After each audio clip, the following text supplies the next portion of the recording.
নমস্কার। আজকে আমি যে বিষয়টা নিয়ে কথা বলবো সেটা হলো বাংলা সাহিত্যের ইতিহাস।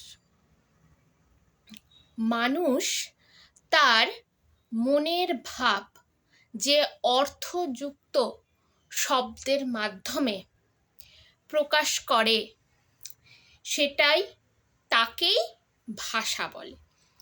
আমরা যে ভাষায় কথা বলি সে ভাষার নাম হলো বাংলা ভাষা।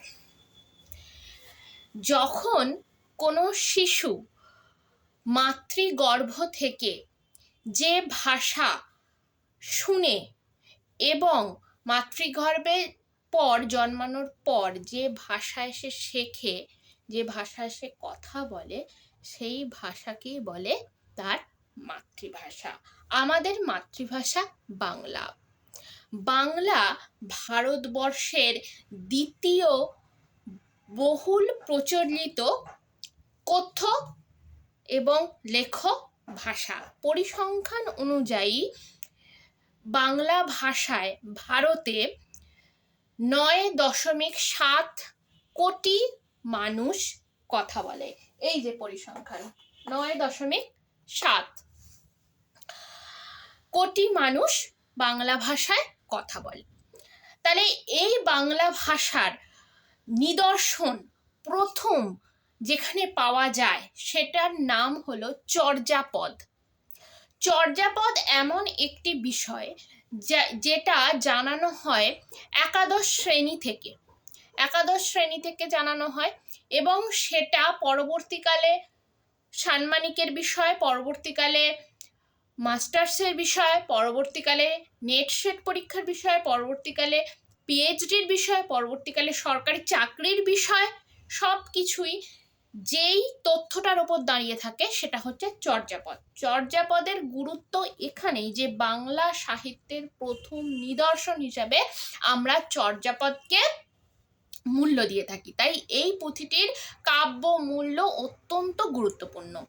চর্যাপদ সম্পর্কে প্রধানত আজকে আমি খুব অল্পের ওপর দিয়ে কথা বলবো। যে চর্যাপদ সম্পর্কে প্রধানত যে কয়টি বিষয় জানতেই হয় সেগুলো হচ্ছে চর্যাপদের আবিষ্কার, চর্যাপদের রচনাকাল, চর্যাপদের কবি পরিচিতি, চর্যাপদের কাব্যমূল্য। তাহলে আবিষ্কার যদি বলি তাহলে আবিষ্কার কবে হয়েছিল? 1907 সালে আবিষ্কৃত হয়েছিল। কে করেছিলেন? মহামহোপাধ্যায় হরপ্রসাদ শাস্ত্রী। ইনি নেপালের রাজদরবার থেকে এই পুঁথিটিকে সংগ্রহ করে আনেন। তাহলে এই হলো আবিষ্কার। রচনাকাল কত? দশম থেকে দ্বাদশ শতাব্দীতেই এটির রচনাকাল হিসাবে আমরা পেয়ে থাকি। এবার আমরা যেটা জানবো সেটা হচ্ছে কবি পরিচিতি। যেহেতু চর্যাপদে মূলত কবিতারই সংকলন পাওয়া যায়, কিছু কিছু গানের সংকলনও পাওয়া যায়, কিন্তু মূলত যে লেখ্য ভাষায় সেটা আমরা কবিতাই পেয়ে থাকি। তারপর সেটা সুরারোপ করে গান। কিন্তু মূলত যেহেতু সুর বা ছন্দের মিশিয়ে কবিতাকে সুর বা ছন্দে প্রয়োগ করে মিশিয়ে তারপর গানে তৈরি করা হয়, তাই লেখ্য ভাষা হিসাবে কবিতাই আমরা পেয়ে থাকি। যে কাব্যটা পেয়ে থাকি, যে কয়েকজন কবির লেখা এখানে আমরা পেয়ে থাকি, সেটা হচ্ছে মোট 24 জন পদকর্তাকে আমরা আবিষ্কার করে থাকি। তার মধ্যে যার সবচেয়ে বেশি লেখা সেই কাহ্নুপাদ, মোট 12টি রচনাই হচ্ছে তার। টোটাল যে সম্পূর্ণ এই যে চর্যাপদ, আমরা যে চর্যাপদের কথা বলছি, চর্যাপদ হচ্ছে 47টা কাব্যের সংকলন। 47টা কাব্যের মধ্যে হচ্ছে 46টা সম্পূর্ণ অক্ষত অবস্থায় পাওয়া গেছে এবং ভালো অবস্থা পাওয়া গেছে। একটি শুধু গানের ক্ষেত্রে যার সংক্ষিপ্ততম অংশটা পাওয়া গেছে, বাকি অংশটুকুনি আমরা পাইনি। তাই সম্পূর্ণ যদি আমরা চর্যাপদকে ধরি তাহলে 47টি কবিতার সংকলন। তাহলে এই কবিতার সংকলন, তার কাব্যমূল্য, এই যে এত বড় একটা লেখ্য আমরা পেলাম, যেটাই বাংলা সাহিত্য তার কতটা প্রাচীন সেটা জানা যাচ্ছে। পরবর্তীকালে ক্লাসিক্যাল ল্যাঙ্গুয়েজের যে আমরা মর্যাদা পাই, যেটা 2024 সালে আমরা পেয়েছি ক্লাসিক্যাল ল্যাঙ্গুয়েজের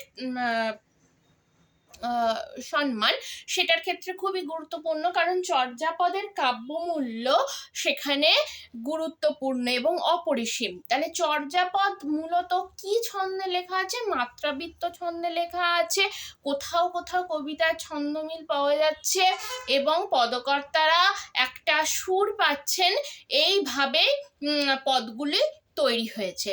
পদকর্তারা নিজের কাব্যটাকে লিখে তার তলায় নিজেদের নাম লিখে যাচ্ছেন, এইভাবেই কাব্যটা সৃষ্টি হয়েছে। তাই চর্যাপদ বাংলা সাহিত্যের ক্ষেত্রে অত্যন্ত গুরুত্বপূর্ণ।